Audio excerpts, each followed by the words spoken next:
Hi, Graham. How are you? I'm Good great, to thank see you. you. Thank you so much for meeting with me. Thank you so much for coming. So I'm really happy you got to come into the office, see kind of our energy, the environment. Beautiful office. You love it. I know it's lots of fun, lots of energy here. So before we get started with our home buying, questionnaire, if you will, I want to obviously learn a lot of what you're looking for and what you're expecting out of this home buying process. Yes. Kind of see where you're at. So am I a first-time home buyer? You are a first-time home Yes. buyer. Yes, I am. Yes, I am. So, sorry, as I slide this, is that me? So, before we get started, I just want to tell you a little bit about, just our office here. It's obviously, is super vibrant, but just so you know, the great thing about this office, there's over 400 agents. So the great thing about that is that there's always constant knowledge flowing throughout here. Not only that, but I'm also on a specialized team, and we focus on all kinds of home buying needs, sellers needs, all of this, but for your purpose, that's basically, our focus today. And so the great thing, I'm with the Philly Living team, and the really cool thing is this year alone, we've done over 209 transactions, which is a lot here. And our team, our actual office here as a whole, has produced over $1 billion in sales revenue. So sales revenue, not total volume. Total volume. Thank you so much. Oh my gosh, that's amazing. Revenue, right? Oh, that's in awesome. volume. Thank you. I know. These gotta be like real one. So, okay, so obviously I have you here. I want to actually sit you down and tell me a little bit about, what you're looking to accomplish. What made you start this process now? Yes, so I really love Fishtown. I love the restaurants there. I love the environment. I have some friends in Fishtown. I love the commercial corridors, the Fishtown Triangle, and those intersecting corridors are what I really like. I like to be around like some nightlife stuff, but still have that residential feel. I don't want like overcrowding and parking. In terms of the actual house, I'm okay with something that needs to be updated or something completely finished. So I'm okay with like a wide range of conditions of properties. Okay. My family's in real estate, so they can fix things, so we can do those types of properties as well. But if not needed, I would like to get something a little bit more finished or updated. However, I would like to get parking. I don't know if parking is gonna, there's a lot of parking garages in some of the Fishtown properties. Square footage, I would like something between 12 to 1,500 square feet, 3 bedrooms, 1 full bath, maybe 2, maybe half bath. Basement doesn't need to be finished, but I would like for it to be unobstructed. I don't want any crawl spaces. I don't want any mechanicals running into crawl spaces. So you want the basement to basically be a finished space? To be or open to be open to be completed without needing trenching and underpinning. Perfect. Yeah. So great. So it sounds like you really know what you want here. Now, how did you come up with the exact location Fishtown? Are there other areas that you're open to? Yeah, so Fishtown I know has already peaked in value. Like I want some equity in the future. So a property in Fishtown that will appreciate, that has not already peaked in its market value, or the next area surrounding Fishtown. So like I'm even open to like Port Richmond, North Square, things like that. I also feel like Fishtown is very similar to Brewerytown, and I know that Brewerytown is also an area that there's lots of development and projects going on, maybe not as much as Fishtown, and it doesn't maybe have the nightlife or like the kind of restaurants that, now I know there's the restaurants in Girard Avenue, so like as close to Girard as possible if we were to go into some Right. I think South Philly is very congested at this point, okay. And I wouldn't want to live in certain areas of South Philly. Okay, great. So it's nice here because we actually have a little bit to, I know you obviously have a whole list of, I'm sure you've thought about this and have gone through several different means of checking out different homes and everything. So tell me a little bit about, you mentioned you're a first-time home buyer. So are you renting now? What is your, what's your scenario here? Have you started the process of, being pre-approved, for example? Tell me a little bit about, Yes, your current so situation? so I do have a pre-approval. I'm open to other lenders potentially. I'm pre-approved for 500,000. I can put down 50K. These are all fake numbers, don't come after me, okay? Yeah, and also too, these actually, and just for an example too, this is something that you're gonna have to ask a lot of these questions that he's kind of already giving me, because a lot of times too, most of the time, they're either not pre-approved yet, or they might be, but then you always have the option of introducing them to a new lender. Yeah. So go ahead. And also, sometimes I might be uncomfortable sharing financial information with a total stranger. Exactly. So yeah, I do have some money saved up, and I can put down up to that amount. So what I want in the pre-approval is a lender that is on top of it really quickly. So I can get it. I have a pre-approval from a bank, but I'm open to other types of lenders that may be more accessible. Right, Yeah. great. So, and you said you have a pre-approval from a bank. Which bank are you working with? Wells Fargo. Perfect. Okay. Now, again, nothing wrong with going with a bank by any means, but just so you know, I typically like to just recommend one or two that again, it's not going to be a hard pull at first for you to just interview, ask some questions with lenders. We actually have an in-house lending group. It's Center City Mortgage Investments. They're wonderful. And I also have another one that I think that it's good to at least have a backup. And so the reason why I actually like to work with more of a hands-on lender versus bank is because banks tend to be set up so that they have those options available, but that's not really their primary focus. So it's nice to have somebody who focuses and specializes in lending and knowing the numbers and having that as their sole focus, because that way, that's basically all they're doing day and night, and then they get you those answers quick enough, where sometimes we have a little bit difficulties getting in touch with who that person is, and then just throughout the process, it can go at times very quickly, and sometimes we need that turnaround to be quicker than at times things can go down. But again, this is, at the end of the day, your choice. I just want to provide you with a bunch of resources so that you have those options available. Who's the lenders that you recommend? Center City Mortgage and who else? Yep, Center City Mortgage and my second lender, who I love. They're actually called All Stars. They just changed their name, but it's actually a close friend of mine. His name is Chad Levine, and he's wonderful. So he actually is a broker, which is slightly different than a lender. So what a broker does is he's actually able to shop around for all different rates outside, whereas a lender is really kind of just locked into their company's rates that are provided for them. Yeah. So, and do you feel like this broker charges more in mortgage origination costs because they are brokering to direct lenders who also have their own stipulations with their lending guidelines? So that's actually a really good question. So obviously, no person and no one person's financial health is ever going to be the same as just say another. But the best thing that I would always say is that because I'm not the in-house lender and I know that those rates can change all the time, I always like to connect you with that person so that they can specifically look over,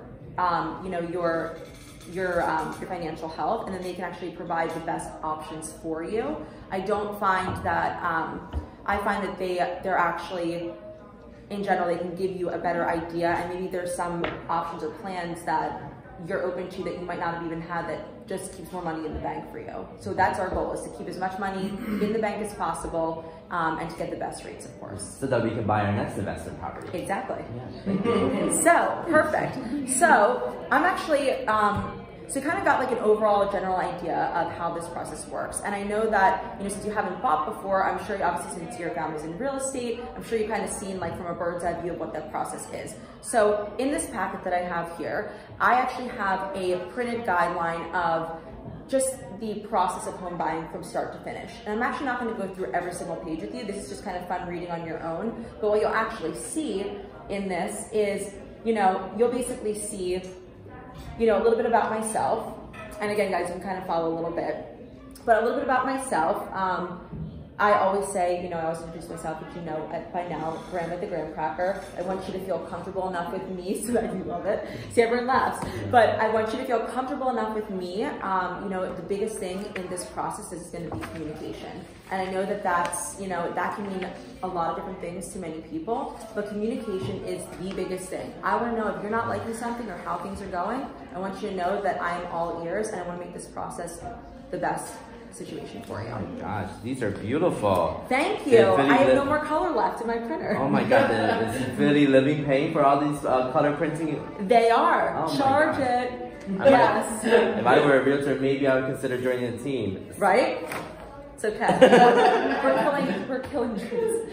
So the most important thing that I want to draw your attention to is what we call our home buying roadmap. Now this is going to be your key from start to finish, in a nutshell, as to the process of how we're going to get to each step. Now, the great thing is as your agent, if we choose to work together, which I hope you do, because I totally feel like this relationship is going in the right direction.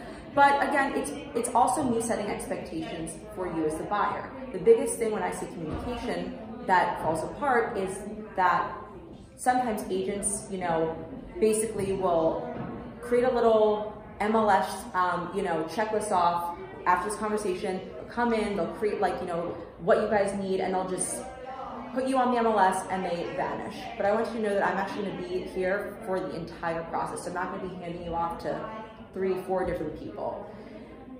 The backside of that is, because I am on a team, it's really nice because we have a lot of the behind the scenes work getting controlled by different parties on our team, which means that, for example, I have a transaction coordinator, and that transaction coordinator takes care of all the paperwork. So, between now and us kind of searching for homes, eventually once you find a home and we get under contract, the cool thing is that I have somebody that on the back end is doing all the paperwork. I'll be reviewing it and being, sitting there, but that actually leaves me more time and more availability to be hands-on with you, which is nice, because a lot of times if you're a single agent doing everything, it's time consuming, and in the spring market, things can turn over pretty quickly.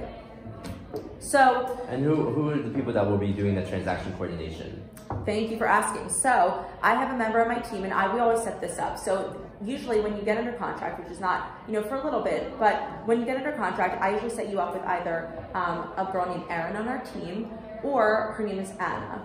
And either of those women will, once we get your contract underway, we send that over, and then they actually are responsible for setting up all of your next steps. I'm a person that likes checklists. I'd like to know in the mix of how things are going, when they're due. And so once that happens, we create a whole step-by-step process, what's to be expected, when things are due, and that way you're on top of it just as much as we are. Well, I'm glad there's a verification review by you, because I trust Absolutely. you.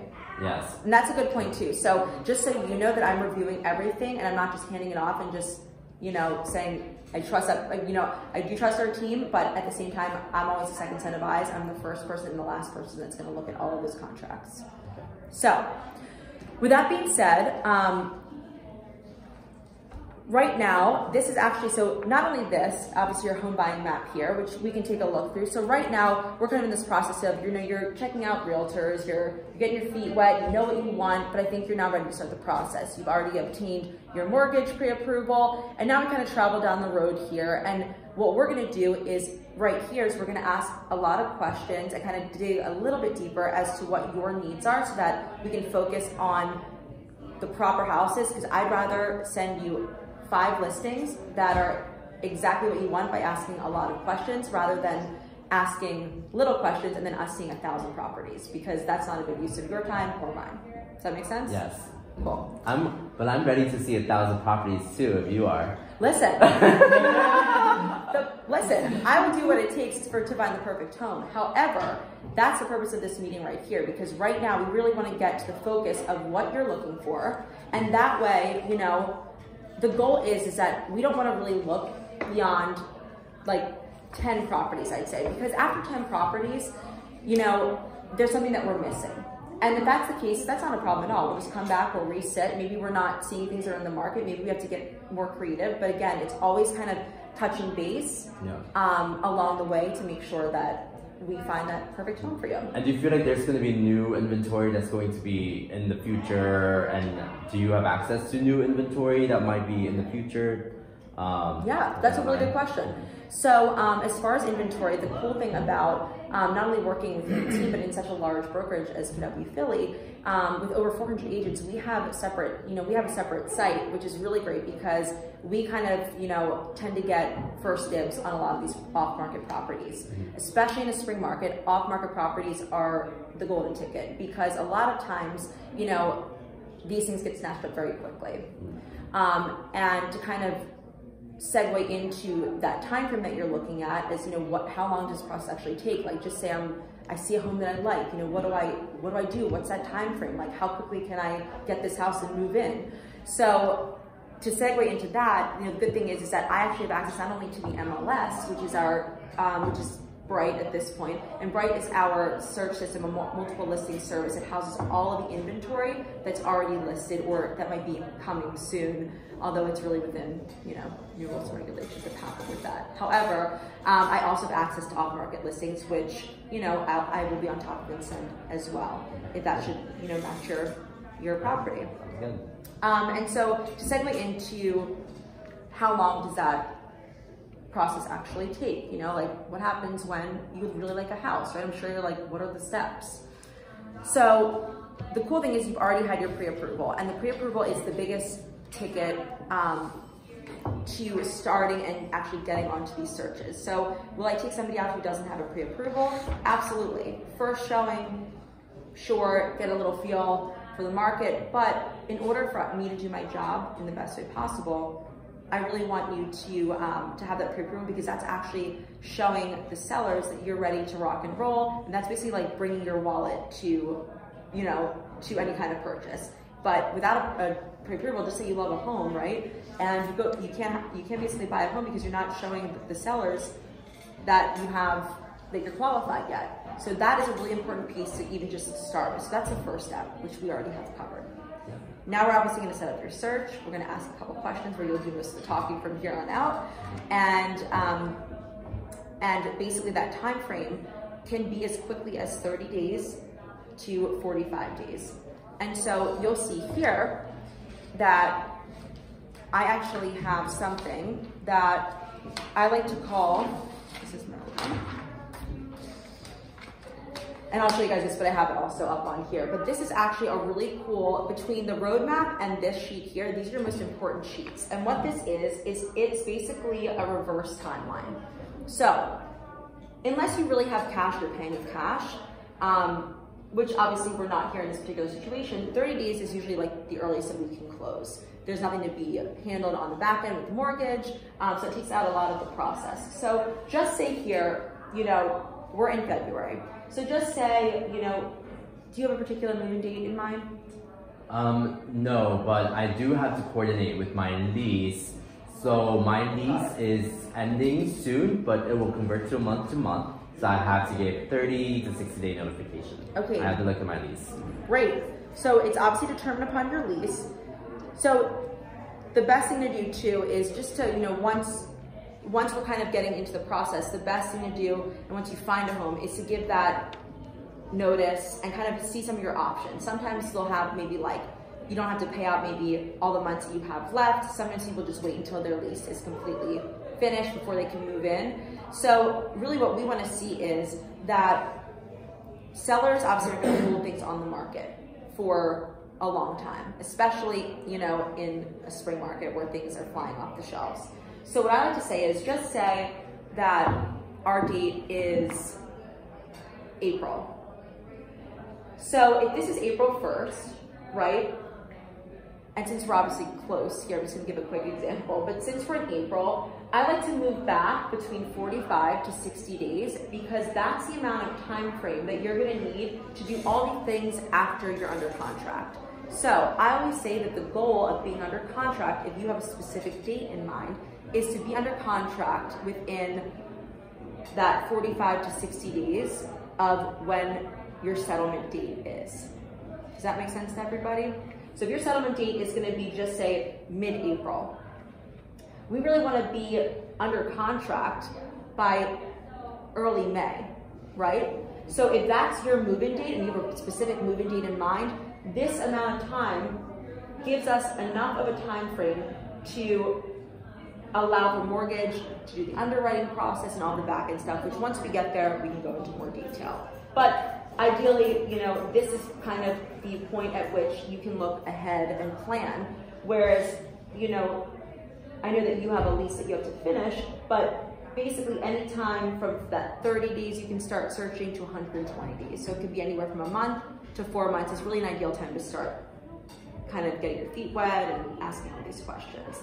Okay, sounds good, thank you. Yeah, of course. So getting back to a little bit more about what your needs are.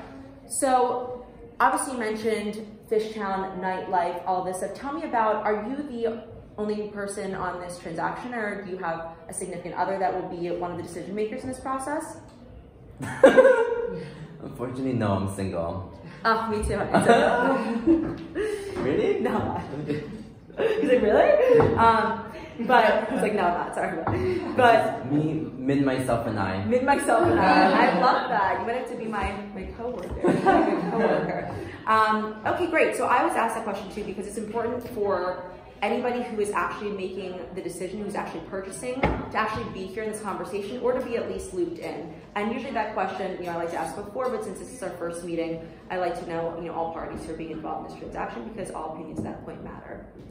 Yeah. So that's great. That's exciting. You're on your own, making this big purchase. Well, my parents might be involved and they're Asian, so they're gonna be like, da, da, da, da. Okay. So just be ready for a ton of stuff. So obviously they're important, or their opinion is absolutely matters in this transaction, although you're basically gonna be the person on this deed, correct? Yeah, I'm the man. You are the man, the min-man. The min.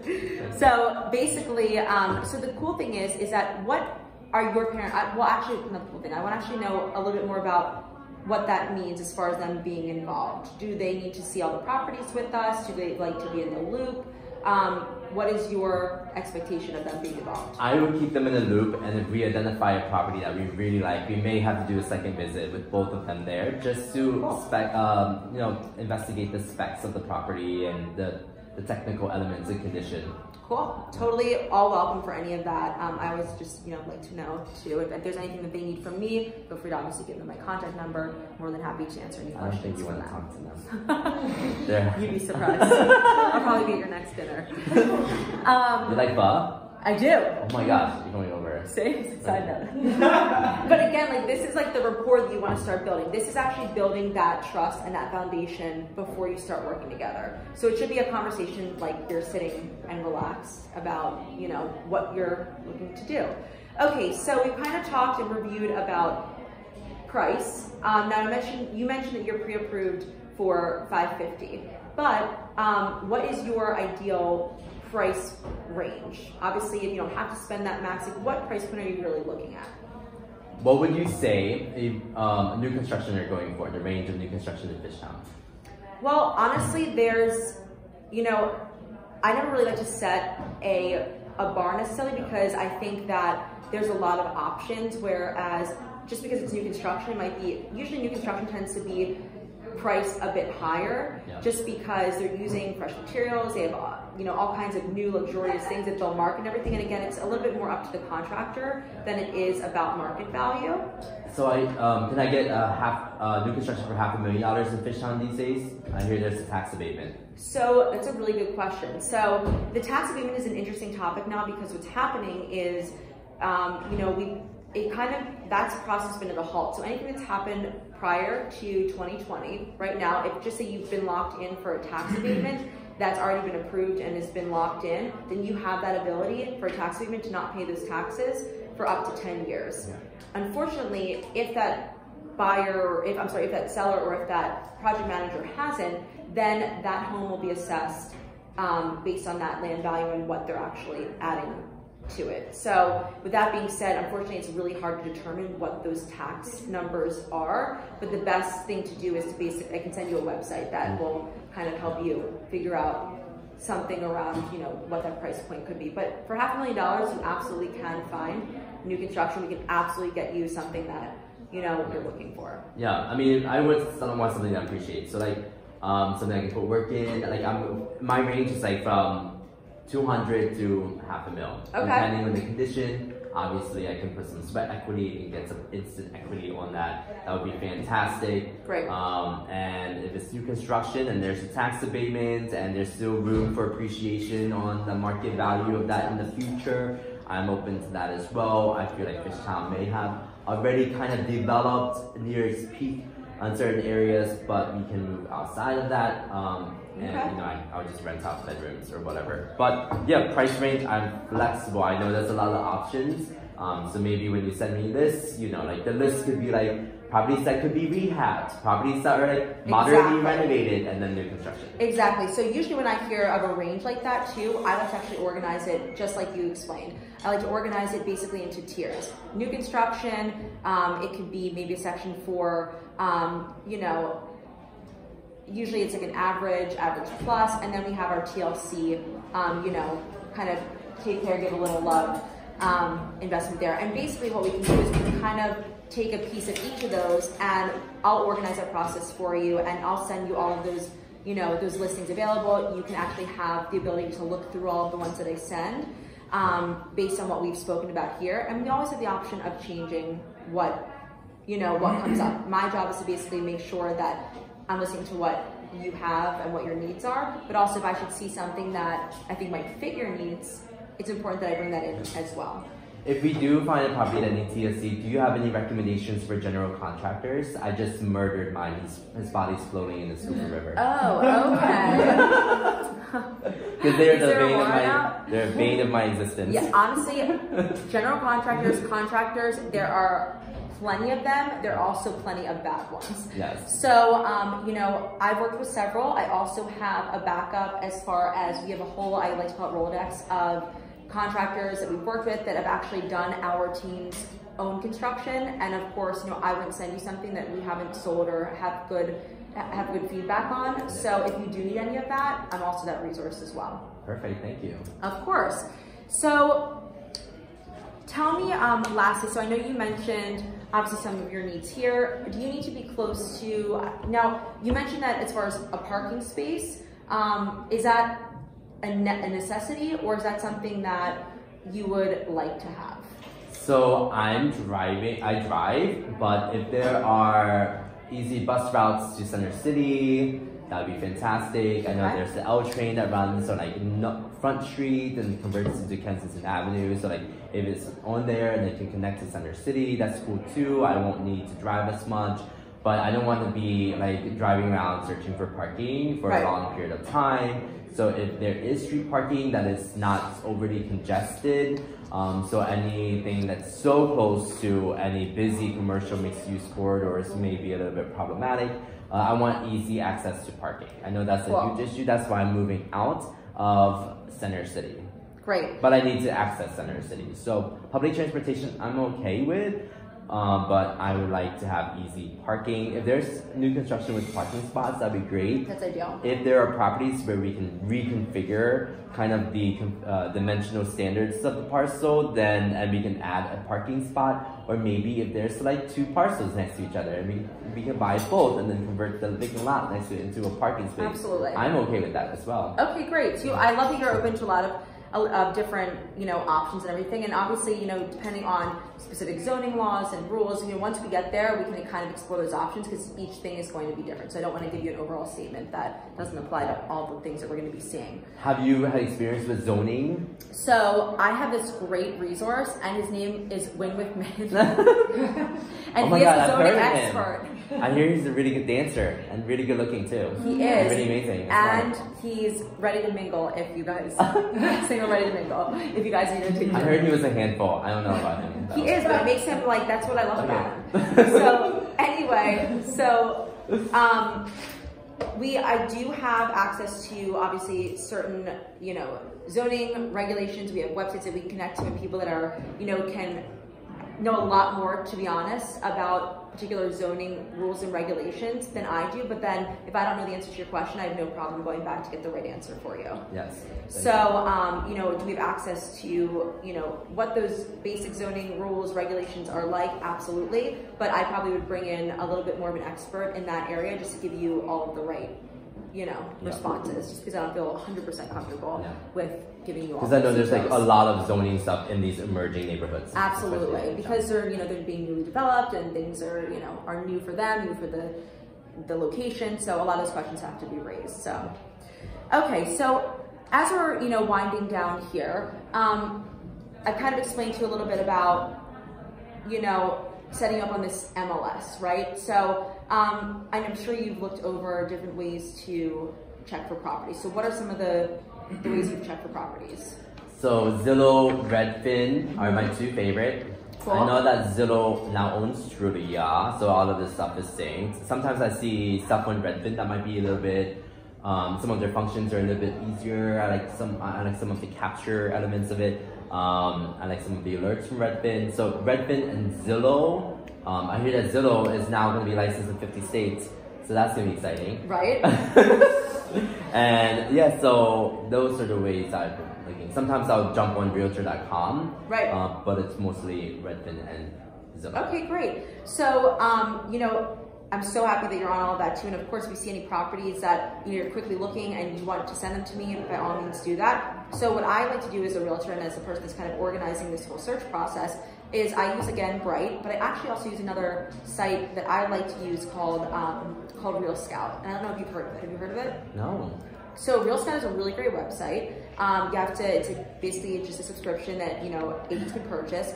And it basically accesses things that are all in the MLS as well. The cool thing about that is that it actually allows you to be a little bit more hands-on and direct with the listings that I send you. So just say I send you all the listings. You can actually email me or text me through this website, and you can see pictures and all that stuff. So it makes it a little bit easier than you just getting this link from Bright that I also recommend using too, but it basically has a lot of different buttons and things you can push and press, and it's not as easy for you to communicate with me through Bright because you'll have probably to text me or call me. But the cool thing about Real Scout is it gives you a hands-on way to communicate on that picture. To say you like a home, you can say, hey, I really like this one. When can we go and see it? So it just allows you to have kind of everything at your fingertips until, just say you're at work and you get bored, or you need like a little break, you check out a house you like, you can just say, hey, can you get me a little bit more information about this? Is this an app or is it a website? So it's a site, it's also, it's actually also an app. They just created a new app for it, but it's actually a site that I'll send you the link to. And you can use my sign-in and you'll be all set on that. Okay, cool. And how many of your clients actually use the site? So actually, there's a lot of people that find that it's easier than Bright. I always use Bright because, again, I want them to make sure that they're filtering all the right things. I don't want to ever miss anything. But I tend to find just from their feedback that it's a great thing because they can see the picture and they can just make a comment in that moment, rather than on Bright, you'll see 3 different areas that you can organize stuff. You'll see a heart that you can like it, you will see a trash bin if you hate it, and then there's a light bulb that actually is like, maybe I might be interested. But instead of just clicking those buttons, you can actually make a note, or if you have some feedback, you can write it right there. What about HomeSnap? HomeSnap is great. It's an agent-run app, but actually, you guys have access to check out some things as well. HomeSnap is really fun just because you have a little bit more of the general, I said MLS sheet available to you. But again, that's something that I know it's just run by agents. So I know that some people have looked on it several times. I think that they like that a little bit, but they're not as aware of it. I don't feel like it's as convenient, and I don't really think they get an idea of what they're fully looking at from an overall scope of just the feedback that I've gotten. But it's a great site. I actually use it, but I'm actually registered in the system, so I can pull up a lot of things that are available on the MLS. Okay, so obviously we've gotten a lot of your needs. We've talked about time frame. Now, when does release end? I know that you mentioned that's somewhat contingent. End of March? Yeah. Perfect. Okay, so we basically have to move pretty quickly then. So just to kind of wrap this up here, I don't want to get through the whole process and walk you through the whole process of home buying until we actually get to a place that you like. But on this roadmap here, what we'll eventually do is we're kind of in this process here. And over these next, couple of weeks, we're going to take the time, we're going to go out, we're going to visit several homes, and we're going to basically look at this from a perspective of, I like to say it's a process of elimination and not a process of selection. And what I mean by that is a process of elimination is something where just so you have, you have an idea that you want to wear this outfit to a particular event, right? You're shopping and you see this whole amount of clothing, and but you're open, right? You're open to different things, something that hits you. You want to wear a suit, but you're not really sure like exactly what. So you go through your racks, you kind of take out certain things, and then you find 2 or 3 things that really strike you, right? It might not have been what you had in your head the first time, but it's something that you're like, oh my God, this can totally work. Compared to a process of selection where you kind of go into a scenario, you go into this with the mindset of exactly what you're gonna wear. And you're flipping through, you're at the mall, you're shopping, it's like, oh, I can never find this thing that I'm looking for because I have all these particular like checklists to check off. So why it's important to kind of shift your mindset is that in these homes, there might be certain things on your checklist, but my suggestion is to just be open, because what you're gonna find is that you might be open to something that has something that might have not been on your checklist, but makes the home a better option for you. So it allows you to have a broader scope and a little bit of a wider, range for things to come in that might attract you. So just have an open mind overall is the idea. So, are there any other questions that you have for me? We got some great information, and I want to be able to set this up. Obviously through our MLS, that's the first step, is kind of getting this to you. But do you have any other questions for me as to what to expect? This was really good. Back to the pre-approval, did you want to know how much per month I would like to spend on my housing? So that's a great question too. So I actually, that is, I actually briefly went over that, but that is an important question to ask. So tell me a little bit more about, real quick, what your monthly payments ideally are. Do you, maybe it depends on the type of house, but I can go up to $2,000 to $2,500 a month. Great. Yeah. Okay, and obviously, that's a really important question to ask and just make sure. So thank you for bringing that up, because, obviously a pre-approval gives you the max amount that you can afford. But to be honest with you, if we can find something that you're still getting within that price point or even lower, we can make something work that maybe isn't at the top of your price range, but you still get all the things that you want. Because I know that property taxes is fluctuate so much, yeah, and it affects the monthly payment. So depending on the type of house and the taxes for that property, exactly, it might not be most beneficial or within the confines of my monthly payment. Exactly, which then finally just overall brings us to our closing costs. And I should have a machine on here about this. When are you available to see houses? What's your schedule like? So that's a great question. So I'm usually available. I like to have and set it up as giving me at least 24-hour notice before you kind of send out some requests. Usually 48 hours is best, but I totally understand if there's something you want to see. And giving me that notice will help me schedule the appointment, and we can organize it based on how many homes we're seeing that day. So weekends are available for me, but I'm also open and available depending on what your schedule is and depending on the day. Yeah. So usually in the afternoons for me works, unless you have something to prioritize in the morning. Yeah. So could there be do we have to schedule a series of properties, or can if I just need to see something quick because maybe it just came on the market, we want to be first in there, can we, and it's vacant or whatever, can we see it that same day? If I text it to you, would you be flexible with Absolutely. So just to just set your expectations, I always like to come in and try and organize as many between anywhere from 4 to 5 homes, because truthfully anything beyond that at one showing range can be a little bit much.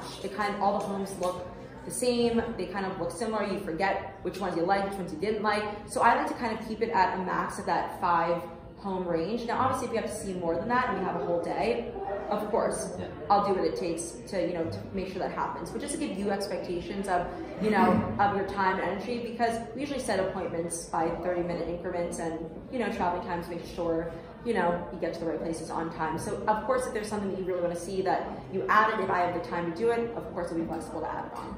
Yeah. What are your boundaries of communication? Can I text you at 2 o'clock in the morning?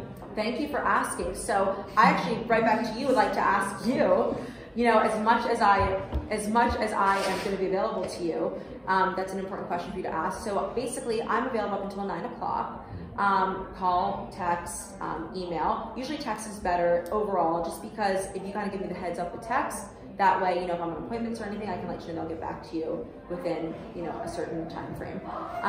But of course, if it's an emergency, you know, you have up until 9 o'clock. If for some reason I don't answer after 9, then I'll just get to you within that next morning. Right. What about you? What's the best communication for you? I have no boundaries. You can do Love it. So usually it's important to boundless. ask. Yeah, it's usually important to ask, what's the best way of communication? What's the best way I can reach you on? So text, email, call, all that good stuff. And so also, when are you available to see homes? What does your time frame look like? So yeah, I work. My schedule varies, so it changes every week, Okay. every 2 weeks. So I'll get my corporate calendar, corporate America. So I will let you know my schedule when it comes out. I'll just send it to you. Perfect. Okay, great. And then that way we can at least set some times up, and we'll communicate on that and to set up some appointments. Yeah. Maybe I'll share a Google Calendar and I'll highlight the areas when I'm available in yellow. I'll set you up like a little private Google Calendar invite. So okay, so now we've kind of discussed all the basics here. Of course, you have my contact information in this packet, and feel free to keep all of this just to like review if you have any questions. That we haven't hit, feel free to, you know, connect with me. My card is in here. And just to let you know, here inside this packet, this is actually a legal document here that I do have to show you. It's actually just a notice. It's not a contract, it's just a notice. And basically this just explains, our consumer notice explains all the different variations of agencies that you can get involved with. And so for right now, I basically am acting as your buyer's agent. And the good thing to know is, as a buyer's agent, when it comes to fees, because this question also comes up a lot, you as a buyer are not paying any of those commission fees. It's actually set up, predetermined by the seller and the seller's agent. Oh, so I don't have to pay you? You don't have to pay me. But then do you still have a fiduciary responsibility to me if I'm not paying you? Thank you. Yes, so I do. So actually, although you're not even paying me, why am I working? Although you're not paying me, I do have a fiduciary responsibility to make sure that, you know, I actually have, you know, all of communication, that I have everything that you say to me is, you know, private and is not shared amongst everything, especially financials, because I know that's really an important factor and a very personal piece of information. So all of that is kept confidential. And then the great thing is that for me, I'm really working for your referrals at the end of the day, because obviously I want to do the best job, and that's my motivation, because when I do the best job for you, you know, you'll be able to refer me to your friends, family, and anyone that you might come across. So that's really my goal, is to do the best job, and that motivates me to find you the right house. All right, sounds good. So, and then lastly, what you'll find in here is just a copy of what a basic buyer contract looks like. And again, you don't have to sign any of this now, but usually what I say is, after the first like 2 or 3 showings that we have, I kind of just like to build a relationship. But around that 3rd showing, I actually will ask you at some point to fill out this buyer agency contract. This just actually creates a scenario and a relationship between you and I, where I can now work 100% and create all of my time and give you that full attention that you deserve to find your home. And again, this is a contract, but if for some reason you're not happy, you have every right to, you know, to break this contract with just notice and communication. I don't think you're gonna have that problem, but just so you know that that is an option. You're not bound at the end of the day, you know, to something that you're not happy with. So if I found like a better real estate agent, I don't want to work with you anymore, I can just get a right of withdrawal? So that's not, there's some lengths and kind of some areas around which basically, you know, there's a time frame and a time contingency in between that. So basically, you know, the dates will be set in the contract. So how long is the buyer agency time period? So for me, like a standard buyer agency contract, some people will put a year in, just because, you know, it's just a standard way. But if that's, you know, for some reason, there are other time frames that might make you a little bit more comfortable to set, we can always discuss that as well. Okay. So just so you have reference, you can look it over. If there are any questions in here, feel free to ask me. And then the only scenario where you would, as a buyer, just so you know, just to be in full transparency, pay for my commission is if we actually end up finding something that is off market, because there are opportunities there. They're called FSBOs. And have you ever heard of that before? For sale by octopuses? Yes. For sale by owners. Okay. So for sale by owners, now it's my job to see if we can get a contract in place, but if not, and you really love that house, you know, that is a scenario that you and I can talk about on the side. But that is one scenario where you as the buyer's agent might be paying for that part of the Those commission. signs in front of the house are red signs and with the badly drawn marker numbers and you can't read them. Yes, they're hard to go by, but as your agent, it is my my duty to actually kind of bring any and all options to you, and if that means it's a for sale by owner, it's the best option for you, I'm going to present that to you. Should I contact them or just give them? It's best give you exactly. It's best if you give me their information, because that way I can say the right things, set up a scenario where it's a win for both sides. If I know that someone might be selling in a particular area, just give them your information. Things like that. Yeah. Yes, as your agent, I would love that, just because I'm working on behalf of you, and I think that just to have that professional to make sure everything looks good and contracts look right and all kinds of verbiage that can be changed along and anything looks sound. Working together like that would be great.